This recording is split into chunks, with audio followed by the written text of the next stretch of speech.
Oh, I think we're live. I was just looking at my phone. Hello, everyone. It's Tuesday. It's 4 o'clock Pacific, 7 o'clock Eastern, 8:30 a.m. in Australia. And what time? It's 1 o'clock here in Malta. I'm in Malta today, and it's Facebook Live. Hello, everyone. Hello, hello. I'm going to see if I can pull up Facebook here on my wife's phone, because I have a new phone and I can't find Facebook on my phone. Do you believe that? I just can't even find it. So let me see here how I can bring up Facebook. I don't see it yet, but give me just a moment.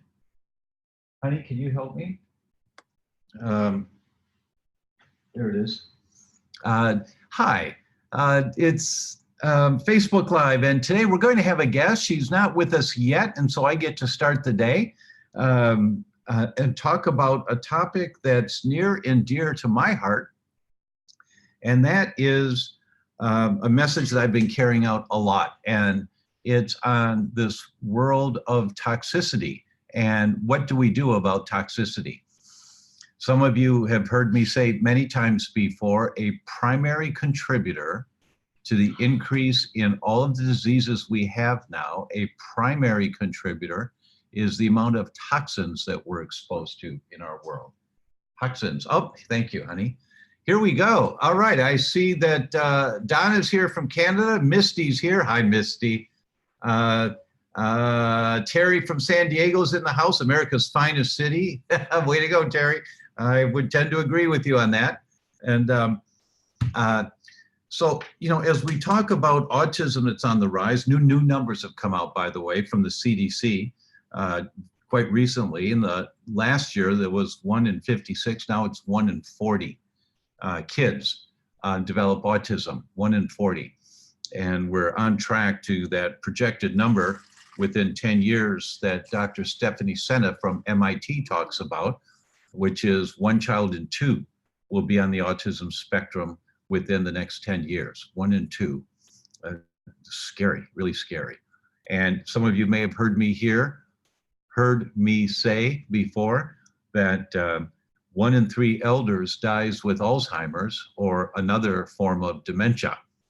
It could be Lewy body dementia, which unfortunately was what Robin Williams had, or another type of dementia, but 1 in 3.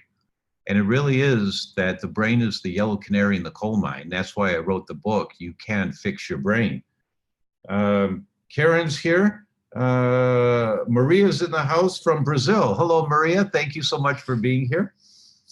Misty's in the house. I love my clear light full spectrum sauna. It helps me with scleroderma symptoms and Raynaud's. Well, thanks, Misty. And that's exactly what we're going to be talking about is sauna and what some of the benefits are of saunas. But first, the reasons why. Karen Philbrick's here. Hi, Dr. Tom. Hi, Karen. Good to see you.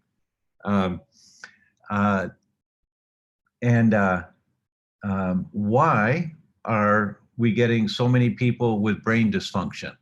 And end stage brain dysfunction are the numbers that are already scaring us, but that's the end stage. How many kids have altered brain function that's not quite out on the autism spectrum? How many adults have altered brain function that's not quite at the level of Alzheimer's? And the numbers are skyrocketing dramatically, and it's just scary. It's really scary. And the primary reason is the amount of environmental toxins that we're exposed to. There are many reasons, but the primary one, the one that's irrefutable and the most assaulting in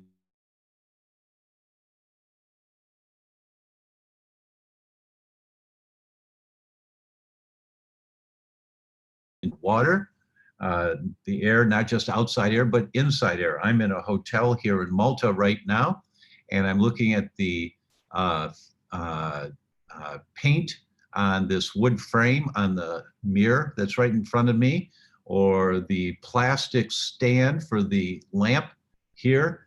The plastic outgasses phthalates on every piece of plastic. The plastic phone, or the carpeting, the formaldehyde in the carpeting, or the Scotch Guard on the chair I'm sitting on, All these things outgas tiny amounts of chemicals. And you've heard me say before, well, there's no evidence the amount of toxic chemicals outgassing from fabrics, Scotchgard on fabrics is toxic to humans. And that's true. There is no evidence that the amount that you breathe in any one day from Scotchgard coated furniture is toxic, but this stuff is accumulative and it just keeps going up and up and up. Tiffany is posting questions in the Zoom chat so I can see them. And she posted a question here. Jelena says, I have a biomat. What do you think of it? Is it good? Yeah, it's a good piece of equipment. It's more for balancing electromagnetic imbalances.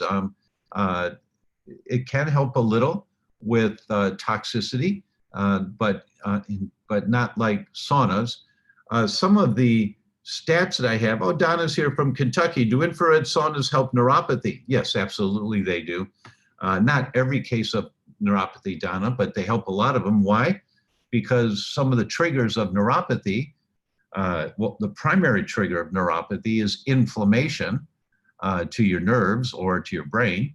And the question is, where's the inflammation coming from? And if it's coming from the amount of toxins that you've been exposed to, which is really, really common, if that's the gasoline on the fire, you get the toxins out and you stop throwing gasoline on the fire. And I was looking at a couple of studies before I came online here, and I thought I'd give you guys just a taste of what this looks like. The first study, how many do I have here? I don't even know. I think there were 6 that I pulled up in my records. These are, I just collect them over the years. The first one from Experimental Biology and Medicine was titled Clinical Implications of Thermal Therapy and Lifestyle-Related Diseases. And they said sauna therapy improved endothelial dysfunction, suggesting a preventive role for atherosclerosis. Now, what's endothelial dysfunction? And the inside lining of your blood vessels is called the endothelium. And the inside lining of your blood vessels gets rigid and hard because all the crud that gets plugged in there, and you lose elasticity. And what happens in saunas is that when 2 weeks of saunas in this study, in 2 weeks, you increase the plasticity, the pliability, the stretchability of your blood vessels. And you can only do that if you're not plugging up your pipes. So it's like a scrub brush cleaning out your pipes. 2 weeks before there was measurable results, that's all. In obese patients, same study, the body weight and body fat significantly decreased after 2 weeks of sauna therapy. And I saw the numbers on the sauna therapy. Let me see if I can bring them up here for you. It's really, just surprised me. I didn't remember the numbers when I read this study in 2002 when they talked about it here. Let me see if I can pull, where is it here now? Let me see if I can pull it up for you. 2 weeks, it was 15 minutes of sauna therapy,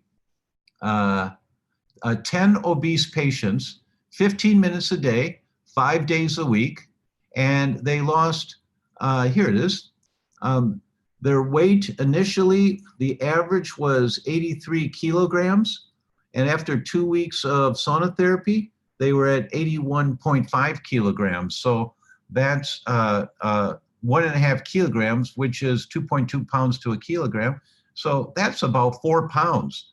The average weight loss was 4 pounds, but the fat percentage went from 42% body fat to 37.5% body fat. So 4% body fat in 2 weeks.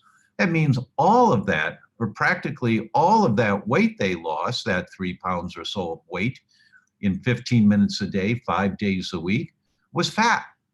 And fat, the fat cells, you may remember me talking about this, that the fat cells are your depository or your storage tanks for toxic crud in your bloodstream. When this stuff gets in your bloodstream, your body says, your brain says, get this away from me. Get it out of the bloodstream. Get it off the highway. So these toxins get thrown into storage, and the storage or the depositories for this crud is your fat cells. You may have heard me say that nobody gets more fat cells after the age of 2 or 3. They just get bigger and smaller.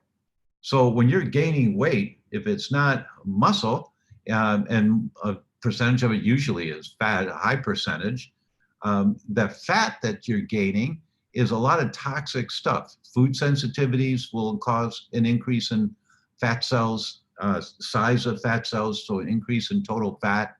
But you don't get more fat cells. They just get bigger and smaller. So when you're sweating out a lot of the toxic crud. Another study that I'll pull up here, if I can find it, just give me one moment, because they talked about what are you losing here? Here we go, here it is. Let me see here. I actually heard a Christmas song today, and it's early November right now, and they're already doing Christmas songs.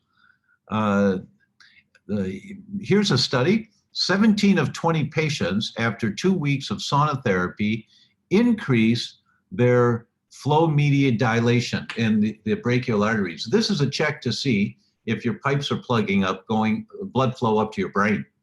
And 17 out of 20 patients, their brachial artery blood flow was improved substantially, was the word they used, substantially, with 2 weeks of sauna therapy, 15 minutes a day, 5 days a week. In this study, patients in the thermal therapy group were treated with 60 degrees centigrade, which is 140. And let's see here. Oh, we got Robyn. Hi, Robyn. Hey, Tom. Hi. So I'll pause on my studies that I'm talking about to introduce my friend Robyn Openshaw, Green Smoothie Girl. And she's here to talk with us about sauna. So Robyn, it's great to see you. Nice to see you too. And you're really a trooper to be up at 1 a.m. over there. Yes, yes. It's a price, I call it the price of admission, you know. So what are you going to do? What are you going to do? Oh, goodness. So Robyn, I just went right into it here, started to talk about this, and questions have been coming in. And I'm just going to throw some questions over to you when they come in now. So Kathleen says, I have rosacea. Would the heat of a sauna be bad for me? I also have mild neuropathy and stable angina. Those are 3 different diagnoses. And of course, we don't diagnose, treat, or prescribe here, but in Tom's webinar that we're going to do on Thursday, I am going to cover sort of my own brief meta review of the published literature on what the health benefits are of using heat therapy, particularly using infrared sauna therapy. And there are several mechanisms that act on all of those issues, because psoriasis is really indicative of a liver and gut issue. And we're going to have several different operators going on here. But the main one, if we're going to keep it really simple, and we'll go into a little more depth on Thursday, is that heat therapy is really effective for reducing inflammation systemically. And it's also really, really good for stimulating cardiovascular function. So we're already talking about multiple of the specific issues that you're talking about. And all of these things are integrated. You know, it's not like each of those diseases has a separate etiology that is unrelated to all of those are related. And so you want to increase the healing in your body. And so that's what we're accomplishing here. That's pretty much what I said earlier before you came on. I was talking in general about heat therapy and especially with diseases of the brain. I was using that example. Some new stats have come out from the CDC that now they're estimating 1 in 40 children now have autism. 1 in 40. It went up from 1 in 50, went down from 1 in 56 to a higher percentage of people, to 1 in 40. And that the brain is our yellow canary in the coal mine. And these diseases that we're getting, the rosacea, acne, psoriasis, they're diseases of inflammation. It's an activated immune system. And so the first thing we always want to do is to ask, where's the inflammation coming from? And what I see about sauna therapy, and I've seen this, I started doing saunas. My first sauna exposure was 1970, maybe 1969. And it was the Swedish saunas, which are much hotter than the infrared saunas. They're usually 180 to 190, the ones that I went into. But with the infrared saunas, usually Robyn may say differently, but my experience is 130 to 140. And the 4 studies that I pulled up here today all were at 140 for 15 minutes, not too long at all. So to answer your question, I would not hesitate with rosacea or neuropathy to try infrared saunas to see if they work. I would not hesitate. There certainly is no downside to trying them. And in general health principles, saunas are fabulous. It's the one thing, if there's only one tool I was going to have in my house to address health and enhance the quality of my health, it would be an infrared sauna. And Robyn, there's a question that came in that asked, what about EMFs from infrared saunas? Yeah, I want to talk about EMFs because I've been educating on EMFs since back when other health and wellness influencers were making fun of me for it and saying it's not a real thing. But I do want to say that you're exactly right, Tom, that most infrared saunas get to 130, 140. They've now, some of these brands have increased to 150. And the infrared sauna that I'm going to educate you about on Thursday that we've made, because I used to work with a different sauna company and they basically look like they're going out of business right now. They look like they're heading into bankruptcy. They've just been taken over in a hostile takeover. So we're making our own saunas with the same manufacturer who brought infrared to the US 30 years ago, and the sauna engineer who has a master's degree from Caltech and has just been designing saunas for 14 years. We made a sauna that gets to 170 degrees, which a lot of that clinical literature, I'm glad you brought up the Swedish saunas, Tom, because a lot of the evidence that shows the health benefits of heat therapy and specifically infrared treatment, because, the thing with infrared, the main thing is it just makes getting to those hot temperatures a lot more comfortable than the Finnish saunas and the Swedish saunas and the steam saunas and the hot rock saunas where you feel like your lungs are burning or you just can't stand it anymore and you get up and you run out. It doesn't really happen with infrared sauna because it's such a comfortable heat. But I do want to point out that most of those studies, including a huge study of 2,300 men in Finland, that I'm going to go over some of the most statistically significant findings with regard to the health issues that you guys care about, that I know you come to Dr. Tom for, shows that these 2,300 men that they've been literally studying for a couple decades now have 40% less cardiovascular disease and 50% less cardiovascular death than men who don't get in saunas, and 40% less death from all causes if they get in their sauna from 4 to 7 times per week. So we have a lot of evidence. And here's the thing, those Finnish saunas and Swedish saunas, like Tom said, they're a lot hotter. And so that's one of the things that I think a lot of these saunas that are being sold in the US are not getting to a therapeutic heat. And I want to encourage you guys to think about that you want a sauna that gets to these therapeutic heats that are in the published literature, that most of these health benefits are found in the research at higher temperatures. Now, EMF was the question. The sauna that we have just engineered and is a better price than anybody else out there, cedar wood that won't mold and won't grow bacteria when you sweat in there, a better price, better heaters, ceramic and carbon heaters. You're getting the full spectrum of short, near to far infrared.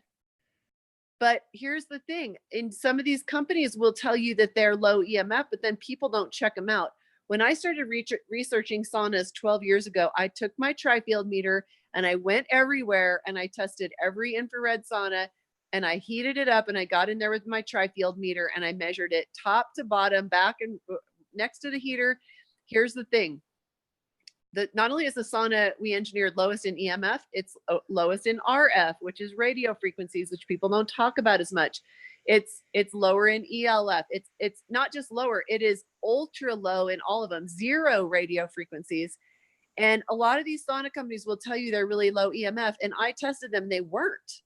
And you don't want to get in there to start sweating out all these chemical toxins and heavy metals and plastics and VOCs, only to find that you're being bombarded with all this radiation in the form of these electromagnetic fields that make you not feel good and put you at risk for more autoimmune disease and cancer. And you know, you don't want exposure to radiation. So one thing that we did, in addition to having a really very nice upgraded heater that's ultra low in these electromagnetic fields, we also shielded all the electrical components. And we can't find anybody else who does this. So the overall EMF, they might say, oh, our heater is low EMF. Well, there's more contributing to the electromagnetic fields than the heaters. There's also the electrical components. So I would invite anybody to test the sauna that we just built. I took basically the ninjas in the industry and poached them all. And we've made the best sauna for the best price. We cut those expensive companies out. And that's why Tom wanted to share this with you. We're going to tell you about it on Thursday, about a wholesale deal on these saunas. You should never see anything like this again. You know, Robyn, I'd like to say that I didn't know that you shield the electrical components. And I want to tell everybody that, gosh, this was back in 1980s that I had an EMF meter in my office that I would give to patients to take home to check their house. And I'd say go along all the walls, because mice chew on wires, and your electrical wire in the wall can be leaking out electromagnetics.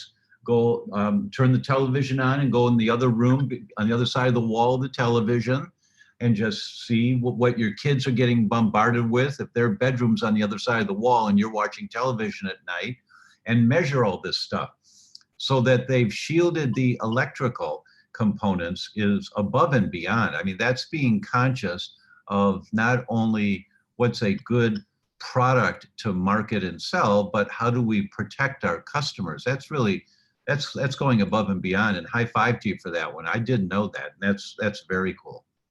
Very cool. Yeah, there we go. There we go. All right, we have a couple of questions here. Claudine says, I grew up in Alaska with banyas. Are those the same as saunas? I don't know what a banya is. Robyn, do you know what a banya is? Yeah, it's a bit of a Russian sauna. And I've been in one too. I was in one in Michigan, and it's quite exhilarating. I did a Russian banya where I would get in there, and then when I couldn't take it anymore, I would jump out of it and jump into a cold, freezing stream in the Michigan winter. And that is a very bracing experience. And by the way, if you end up getting an infrared sauna for your home, you can take like a 20-pound bag of ice, and like right when you go to get in your sauna, it's all heated up. You could put a 20-pound bag of ice in cold water in your bathtub. And you know what I do is I'll get in the sauna. Then about 20-25 minutes later, I go jump in my bathtub and I just count. I try to calm my breathing.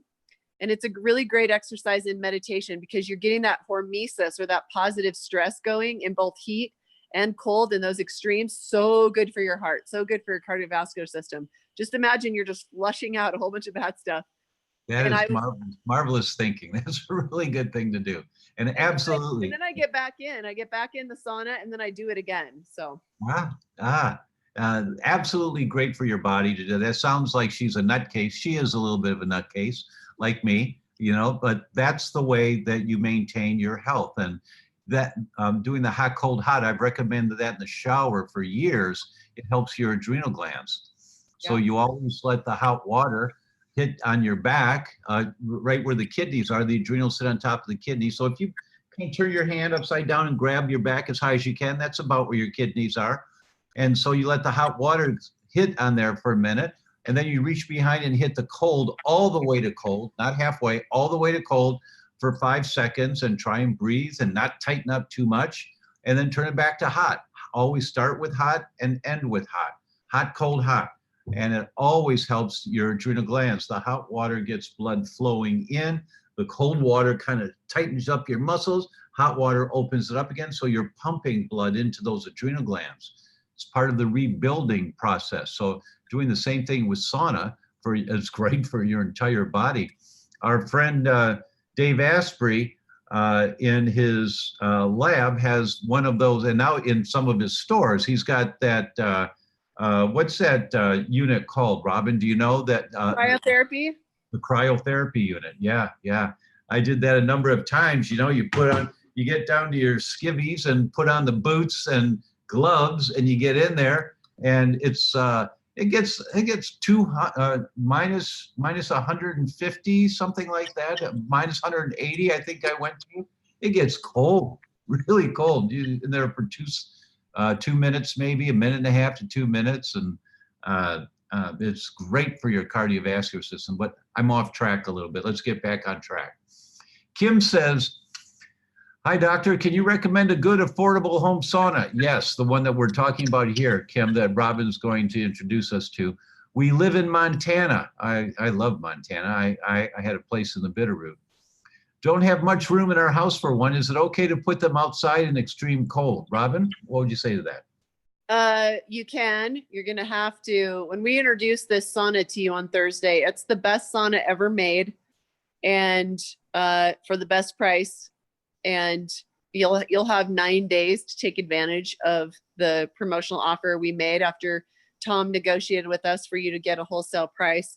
But we say yes to that. We say yes to that, and you need a cover for it for the warranty to be good. However, Montana cold, I think you're not going to be able to get it up to heat. This is also the fastest heating and highest temperature infrared sauna ever made. But I don't think in Montana, if you leave yours out in the cold in your garage or on your patio, I don't think it's going to get there in an hour. I think it's going to take quite a bit longer than that to get to like 160 degrees and above. So we have people who put it in an extra bedroom against the wall. You'll be amazed at how small the 2-person unit is. We want people to be able to put it wherever they have a little extra space. I've moved with mine 5 times. And I've had it in a basement storage room. I've had it in an extra bedroom. We have people who put it in their master bedroom. It's a gorgeous piece of furniture. It's absolutely beautiful. So it's up to you. But if you put it outside in Montana, it's going to take you a while to get it up to the temperature. We're not going to be able to guarantee that it's going to get up to 170 degrees in an hour or less. Claudine asks, what's the difference between getting an infrared sauna and a hot tub? Does a hot tub have benefits as well? Well, a hot tub has benefits, but it's nowhere near in the same arena as a sauna. A hot tub is great for relaxation. One of the problems with hot tubs is the amount of bacteria that accumulates in there. And so most people use some type of toxic chemical like chlorine or some other chemical to keep it antibacterial water in there. But the result is you're now soaking in a chemical cesspool. Sorry, guys, with those of you that have hot tubs, I avoid them. I rarely go in one. I will rarely, if I'm at a friend's house once a year, once every couple of years, I've done that, but it's not on my list to do regularly. Just because of the toxicity level of what you're being exposed to. And in terms of health benefits, there are some health benefits, relaxation benefits, but not the type of detox that you get from a sauna. That is a critical component, is the amount of flushing out of these toxic chemicals that are accumulating in our body. You guys, you will, if you get in your infrared sauna and you take your heart rate as you get in, my resting heart rate is very low. It's about 50. And after 30 minutes in the sauna, my heart rate is at about 90. And so I'm getting a passive cardiovascular workout, and I'm getting a calorie burn up to, JAMA says you can burn up to 600 calories in 30 minutes in a sauna, which is crazy. It's about the equivalent of a 3-mile run or 30 minutes on a stationary bike at 100 watts. And so, I have a hot tub. I live here in Park City, Utah, which is a ski town. And so, everyone has a hot tub, and I've owned two homes here, and both of them had a hot tub that it came with. I don't know that I would have put one in, but you basically can't. It's like having a pool in Arizona. Like you can't sell your house if it doesn't have one. And so, because it's just so cold, you know. And so we have a hot tub and we get in it socially. We had a friend over on Sunday night. We got in our hot tub, and it's like Tom said, for relaxation. But you're not going to raise your heart rate from 50 to 90, and you are not going to have the detoxification and output. You know, you collect sweat, and I'm not just saying this, I'm not making this up. There are studies where people have done this. You collect your sweat from the sauna and send it in, and toxicology comes back showing dozens and dozens of toxic chemicals that come out of you at 2 to 10 times the rate of just normal sweating. And so you don't get that in the hot tub, and you don't raise your core body temperature. I mean, you could take your temperature under your tongue or rectally, and you'll see that you're actually inducing a mild artificial fever after 30 minutes in your sauna. And when you raise that core body temperature, you're putting many elements of your immune system into hyperdrive. Just imagine all your white blood cells, you know. And Tom runs liver detox retreats in Switzerland like I do, and every year he looks under the high powered microscope at his live blood. And if you've been in the full body hyperthermia and they take a drop of your blood after that, it's like all your little white blood cells that normally move in total slow-mo, it's like they become little Pac-Men, and they're running around gobbling stuff up. Your killer T cells are amplified. You're producing more stem cells. So many different mechanisms in one passive 30-minute treatment. Yeah. And you don't get that in the hot tub. Right. I agree with all that. Tim Lewis from Lima, Peru says, thanks to you, you explained why I was in the ICU for 3 years on a respirator because of inflammation problems. Love your work and videos. Use a lot of them when I train doctors. It'd be an honor to connect with you. Oh, thank you, Tim. That's really nice. Thank you for that feedback. And thanks for watching. It's really great. Mary Hennelly says, red light therapy versus infrared sauna. Can you explain and compare? Yeah, so I really like red and near infrared light therapy. And we engineered these saunas so that we can develop a handheld red and near infrared light device to go in it. Our sauna has the full spectrum. It has near, mid, and far infrared. But don't let these sauna companies arguing about near versus far infrared get you confused. For me, the most important thing is that it gets you to a high enough temperature that you're going to pour buckets of sweat. I won't mention, unless Tom makes me, a couple of brands of saunas that many of you have heard of and maybe even investigated, that when I get in their saunas and I max it out at 150 degrees, I don't sweat at all. So I want you to know that in the sauna, you get in this small box, you turn it on, you heat it up. Far infrared is most important. It penetrates most deeply, because the reason that's most important is that that's what gets you that river of sweat. Don't let anybody tell you that the major mechanism of an infrared sauna is anything besides sweating. Now, I really like red and near infrared. There is some of it in your chromotherapy in the ceiling of the sauna that we engineered. And so you can cycle it through and you're going to get some red and you're going to get some near infrared. However, I still like a concentrated device that's handheld that you can put right up 6 inches for anti-aging on your face and neck, a few inches away for healing and injury, those kinds of things. So we are working on an add-on so that you can plug it into the floor of our sauna. And we're the only sauna that has that plug in the floor. As far as I know, we're the only ones. So when that comes out, we'll let anyone know who has one of our saunas, because then you will be able to, still very, very low EMF, get in there and use that for targeted use. So even more benefits. So there is some red and some near infrared in your shorter wavelengths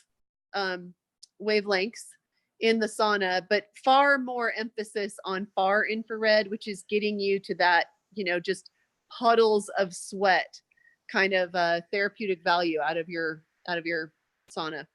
Agreed.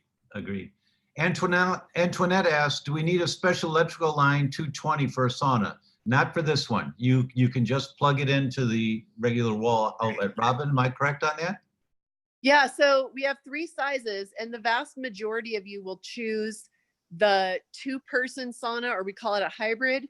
And it's the best price out there for a cedar, complete cedar, no treated lumber. There's no spray on it. There's no wood glue. It's extremely low EMF, like I talked about. You don't want those white woods because they grow mold and they grow bacteria, and you don't want to worry about that. You don't want to worry about creating toxicity in this tool that you bought to deal with toxicity.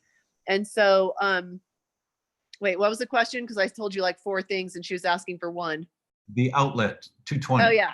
So the hybrid, the one that probably 90% of you are going to choose, you just plug into a regular outlet. You don't do anything. If you want the 3-person, or if you want the 4-person, and the 4-person is like if you want to be able to lay flat out, if you're 6 feet tall or shorter, you can lay all the way out in it. You can just take a nap in there. You will need to bring in an electrician and spend a couple of $100 to upgrade to a 20 amp for the 3-person, or a 240 volt upgrade for the 4-person. And I've had that sauna and I enjoyed stretching out in it, but I like the 2-person just fine. And I get in it with one of my kids or my partner all the time. So yeah. And for me, what I love about saunas is I'll put some thick white towels in there, that I sit on. Robyn's got a mat that she has available, which is great. I've never seen that before. It's a great idea. But I put thick white towels in there and thick white towels on the floor just to absorb the sweat, and it's all more comfortable to sit on. And I read my research studies in there.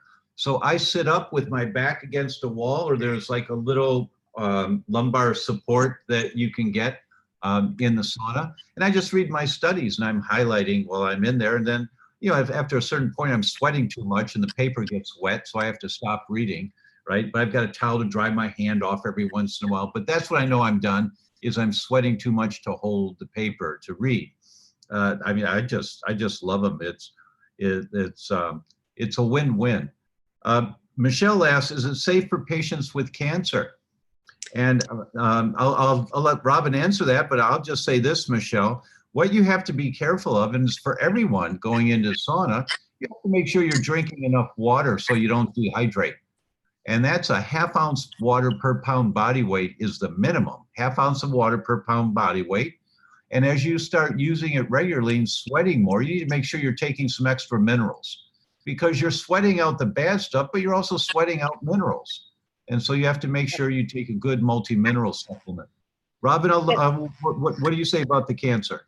yeah. And by the way, everybody who gets in on Tom's wholesale buy on the Influence Sauna, we send you a 30-day supply of fulvic and humic so you can replace your electrolytes and all your 90+ minerals and trace minerals. So as you're acclimating to using your sauna, you have that, put that in your water and you'll be solid.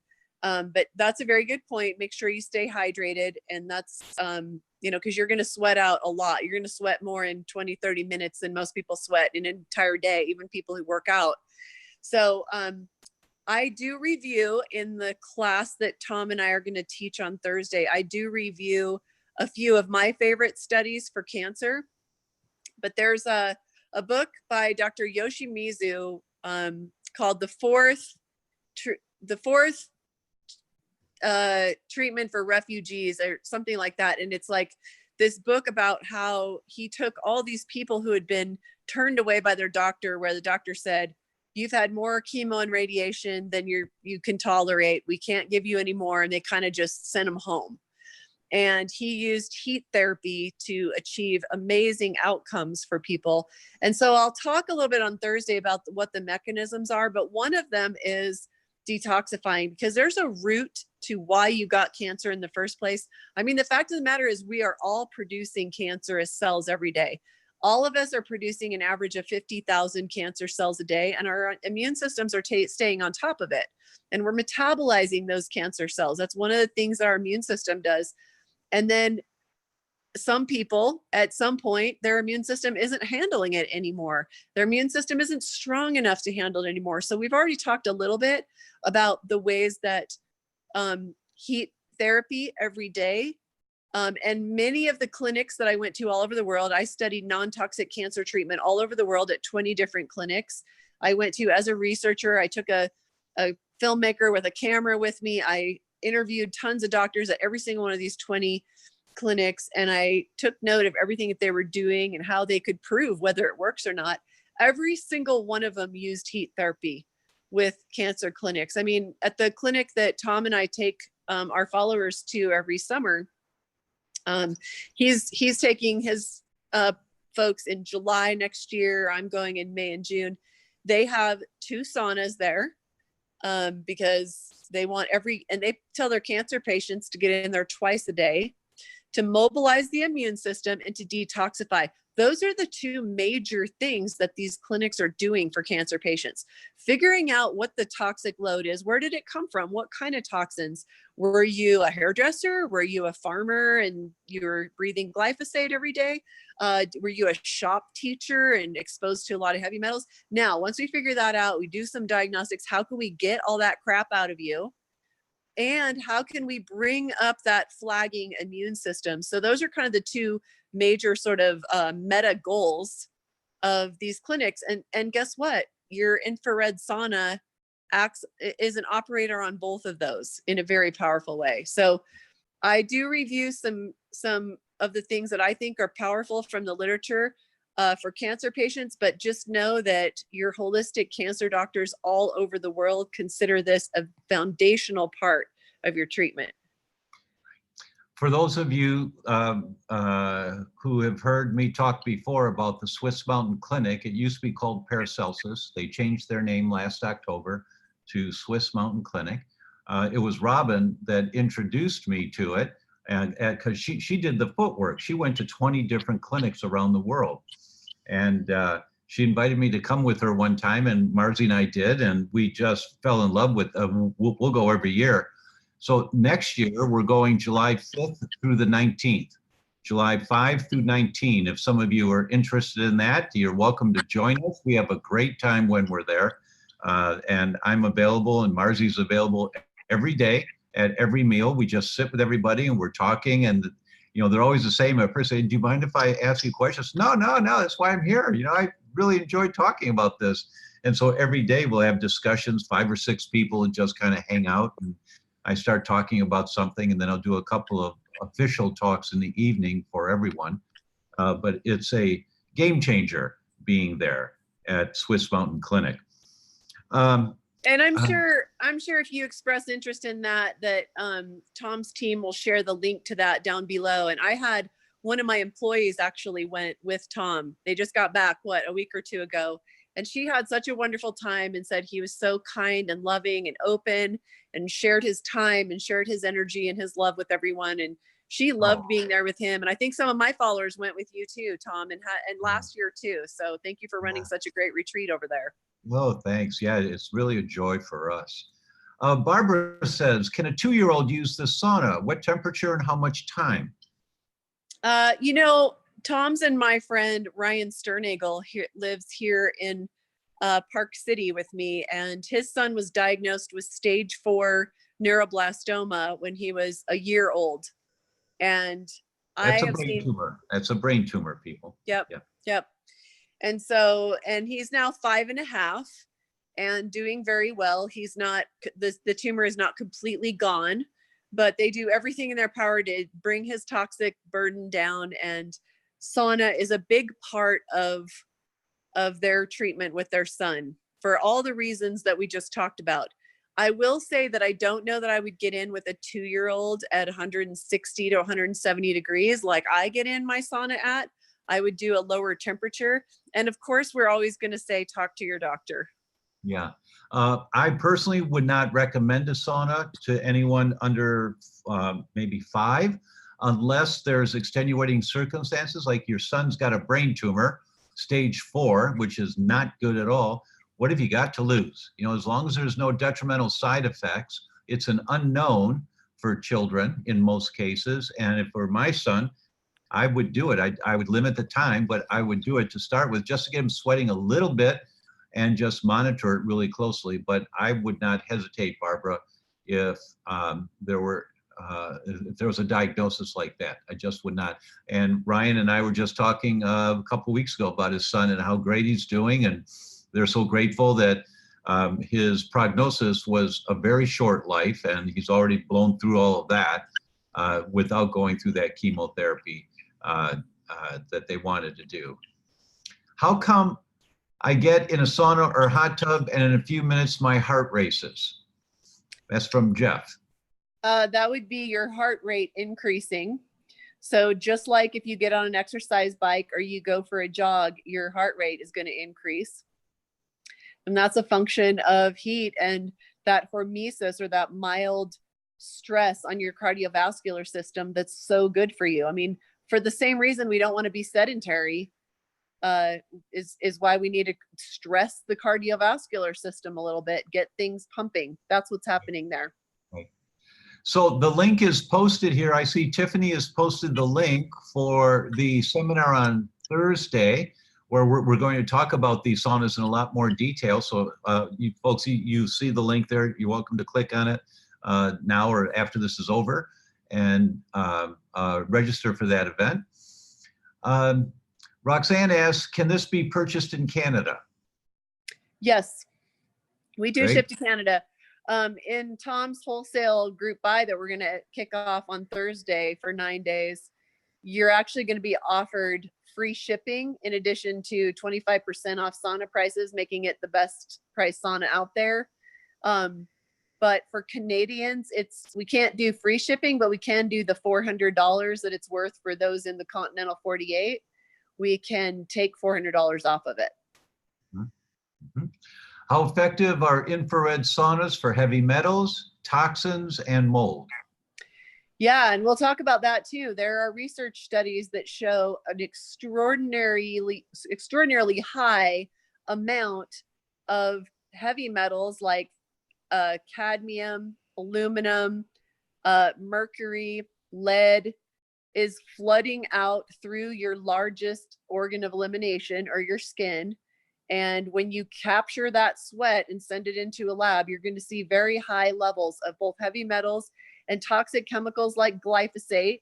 You know that Dr. Tom is out there leading the charge in educating people about how devastating glyphosate is, and the connection between glyphosate and autoimmune disease, which is kind of his jam to help people out of that situation.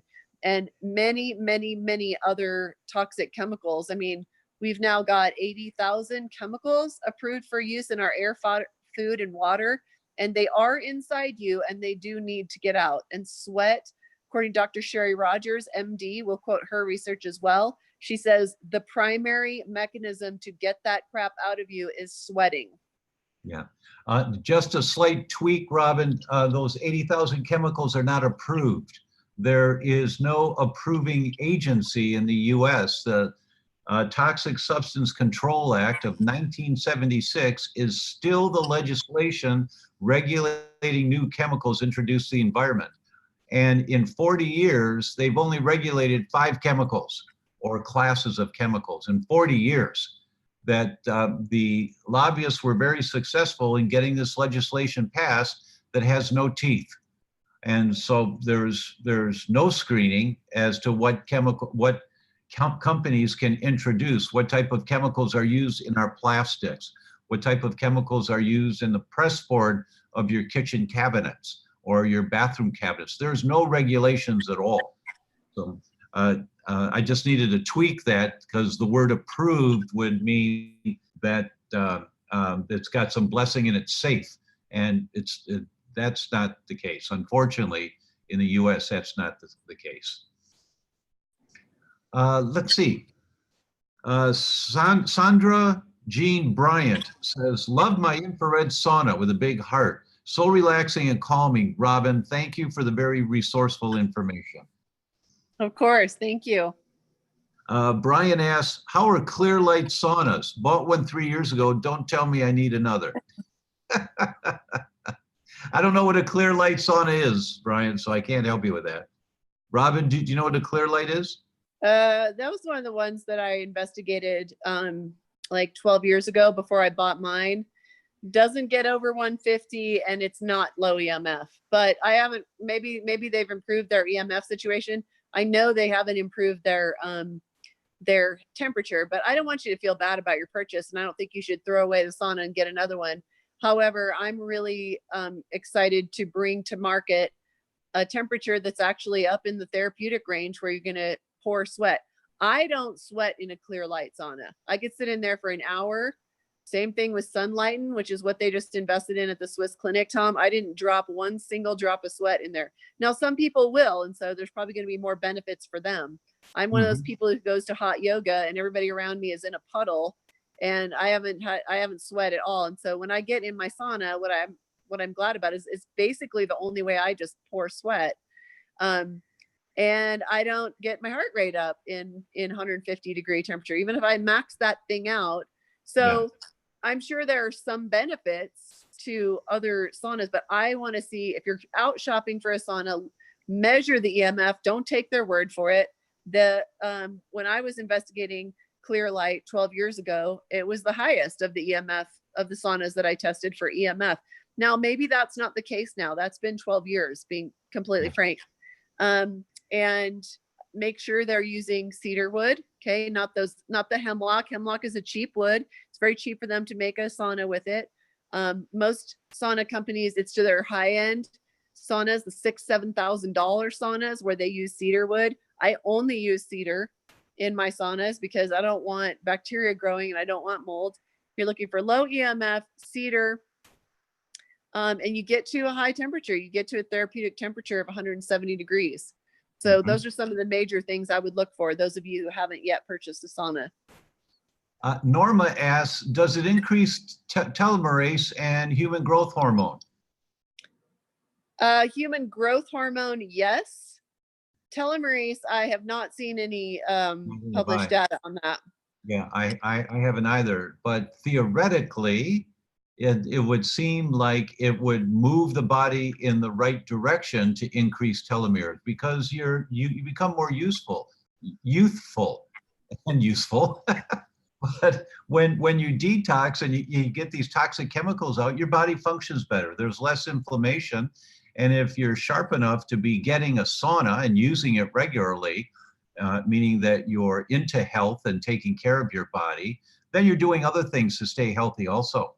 So by the added benefit of a sauna and sweating out these toxins, you're going to enhance your quality of health, and I would suspect increase your telomeres. I would suspect, but I've not seen a study on it.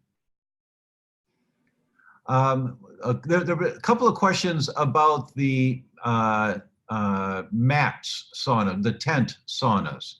What's your experience, Robyn, with tent saunas? I don't know. The guy who owns that company, our friends Joe Mercola and Erin Elizabeth, really like him a lot. I don't think you're going to get to a therapeutic temperature with those food heat lamps. I think it's a little bit dangerous, that device. And I have not tested it for EMF. So that is not one that I tested. This is kind of I think it's a new company, Sauna Space. It's basically like a tent, and it uses those big food heat lamps. I could have made a sauna like that for like $300 because you could just go to Home Depot and get those lamps and hang a tent over it. So I'm not sure. I think that's a great idea for a sauna. I personally have never had a good feeling about those. I don't think it can get up to the range, but I have no experience with them directly, and so I can't give you an educated answer on that. And I think it costs a few $1,000s too. Like, I think it's really quite expensive for what it is. Well, that's worth investing in the company if you want to make a profit as an investor then, because those things don't cost very much to make.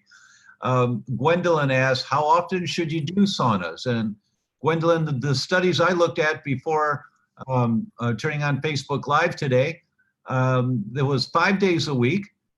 15 minutes, 5 days a week, produced the results within 2 weeks that I was talking about in terms of losing body fat and losing some weight, about 3-4 pounds of weight, but losing 4 or 5% body fat.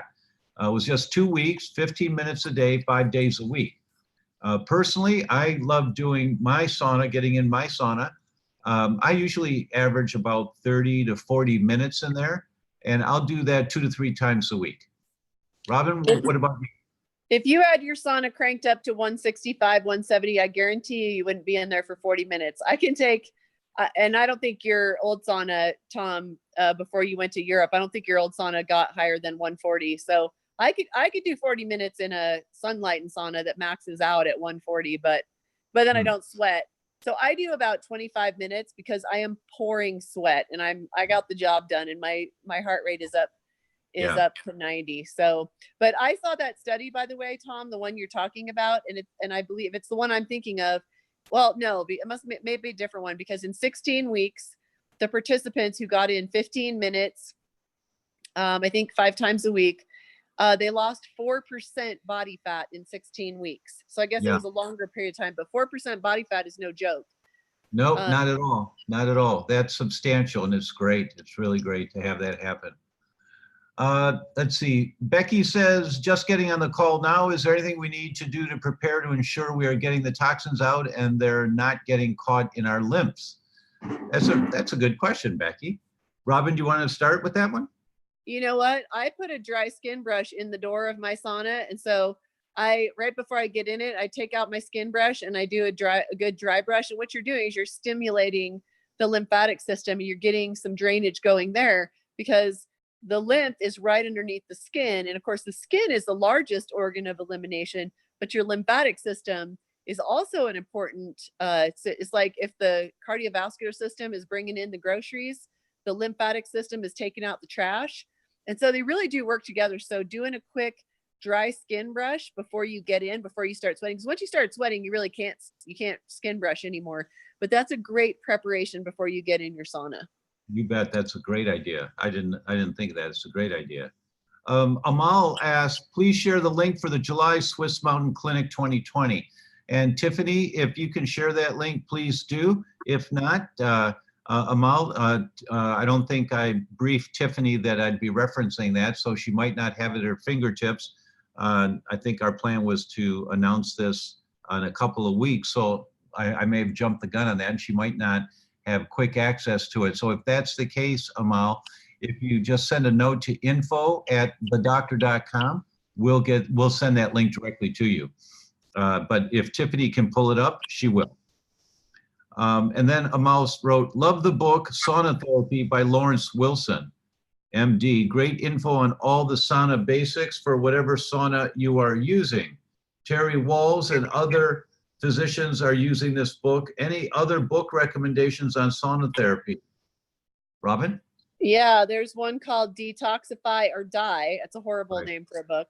But Dr. Sherry Rogers, who's a medical doctor, reviews some of the clinical evidence and that shows just what you can accomplish by using your sauna on a regular basis. That huge study from Finland, 2,300 men tracked for a couple decades now. The guys who are like 50% less likely to die of cardiovascular disease, 40% less likely to die of any cause, were in their sauna 4 to 7 times a week, just going back to that. But yeah, detoxify or die. And then the fourth treatment for medical refugees is a good one, especially for cancer patients. That's the one by the Japanese doctor, Dr. Yoshimizu. Marvelous, marvelous. And let's see, Gracie says, hi from Argentina. I am Grace Hurtado. Hello, Grace, nice to see you. Thank you so much for joining. Rose says, I like to use a vibration plate before I go into the sauna to keep lymph moving. What a great idea. Yep.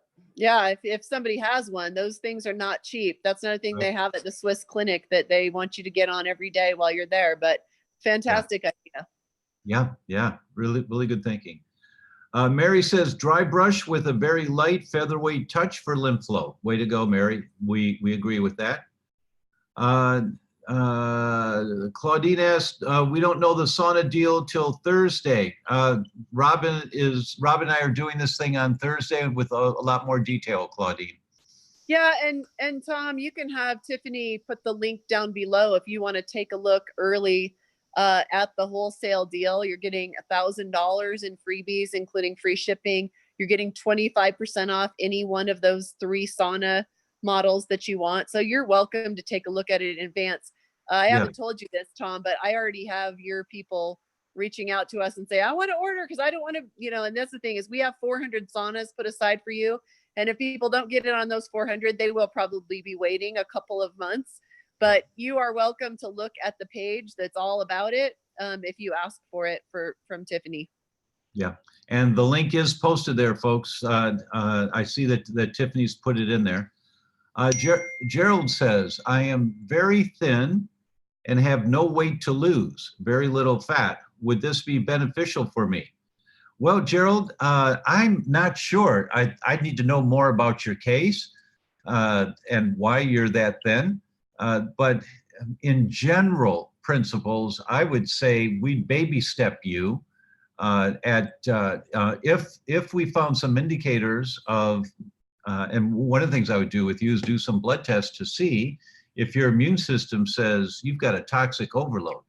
If you've got lots of metals, or if you've got lots of toxic chemicals, if you're making antibodies to bisphenol A, antibodies to glyphosate, or if your urinary glyphosate levels are high, we need to flush you, man. We need to detox you. So I'd probably operate with baby gloves or kid steps until I had more information as to why your current condition is the way it is. Robyn, anything you want to add to that one? Yeah, well, the main thing I want to say, if I'm keeping it simple, is thin people need to detoxify too, and you getting in there and raising your heart rate, you still need cardiovascular stimulation too, even if you don't have fat to burn. Burning fat out isn't the only reason to raise your heart rate and flush your cardiovascular system, right? Mm-hmm. Mm-hmm. Right. Tracy asks, how long should you wait in between eating and doing the sauna? Is there a better time of day to do the sauna?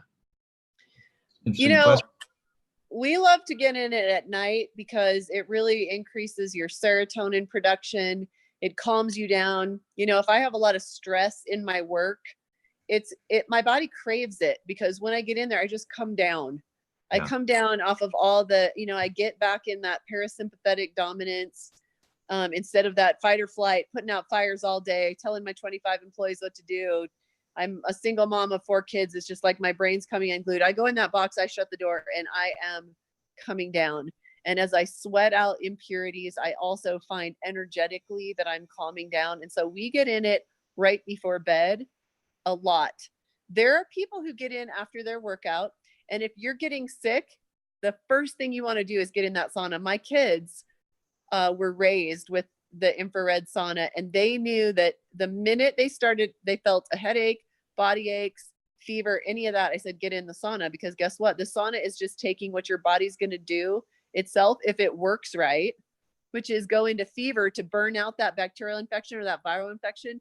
Well, the sauna does it for you. It increases your body temperature by about 1 degree. And now all your white blood cells are taking on the viral infection and taking on the bacterial infection. There's one of the studies that I'm going to show in our webinar on Thursday that shows that people who get in the sauna regularly are 30% likely to get sick from anything. Just 30% less likely. Yes. Less likely. Yeah. Right. Let's see. There is Anetra has a question. This is a good question. Is this safe for those with atrial fibrillation? And Anetra, there are the studies on cardiovascular disease and congestive heart failure are very clear of the benefits of sauna. With atherosclerosis, very clear of the benefits of sauna. Atrial fibrillation is a different puppy. And with atrial fibrillation, I would, once again, do baby steps with you. And I would but of course, same time, you're asking the question, why do you have atrial fibrillation? That's most important. Why do you have it? But until that's uncovered, I would do baby steps. I wouldn't be in there too long, and I wouldn't do it every day. I'd probably suggest something like 15 minutes twice a week to start with, and just see how your body transitions in there. Because atrial fib is one of those that you really want to uncover where it's coming from if you can, and not mess around with shotgunning things. Robyn, anything you want to add to that? Yeah, I will say that I have not seen in my own hundreds of hours, not just me, but also my research assistant looking at all of the published studies, I haven't seen any contraindications for that specifically. That doesn't mean there aren't any, but we do cover briefly in the webinar on Thursday who shouldn't use a sauna, and that is not one of the contraindications that we uncovered. There aren't very many contraindications, but you know that we're of course always going to default to talk to your doctor. Right. Two last questions. The first one from Nicole: does this sauna have red light near infrared? Yes, we talked about at the beginning. It does, and it has all three. And then Rose's question: do you recommend showering immediately after sauna to wash all the toxins away? And do you recommend a full spectrum sauna? Yeah, so our sauna is a full spectrum sauna, and there are very few of them. You can't have lots of near infrared in a box setting like that. You can have a little bit, and we do have a little bit, and lots of far infrared. Let's see, what was the other question? Oh, sweating. So, and do right afterwards. So if you go outside in the sun, when you come in, you don't want to take a shower because it takes some time for that vitamin D to be absorbed through the substance formed on the skin when you've been in the sun. But that's not the case being in the sauna. The sauna is not giving you vitamin D, by the way, and don't let anybody tell you that it does. There's no red light device. There is no device that you can with artificial light create vitamin D. That is something you're either gonna have to take as a supplement or you're gonna have to get from the sun. Pretty much everything else you can get from infrared waves, but it's totally fine to get right out of the sauna and into the shower, because it's not like vitamin D is forming, and that you ought to give it some time ideally. So yeah, get out and go ahead and wash all the toxins off the surface of your skin. All right, everyone. It's for me 2:06 a.m. and I have to be up at 6. Our seminar starts at 6. I'm at a seminar here with Dr. Joe Dispenza, and this guy starts at 6 a.m. every day. So that's an early morning. Robyn, thank you so much for being here. Folks, the link is below for our webinar on Thursday. And if you don't know if you're going to make it or not, the link is also below. It's the same link for the webinar that you can go see about the saunas. There are 400 put aside for our tribe. Robyn was kind enough to do that. And you've got a window here if you like, and they'll always be available, but there'll be a wait. It'll be after the new year, probably before the freshly manufactured ones will be available. Robyn, thanks so much, and look forward to seeing you on Thursday. My pleasure. Bye, everyone. Thanks.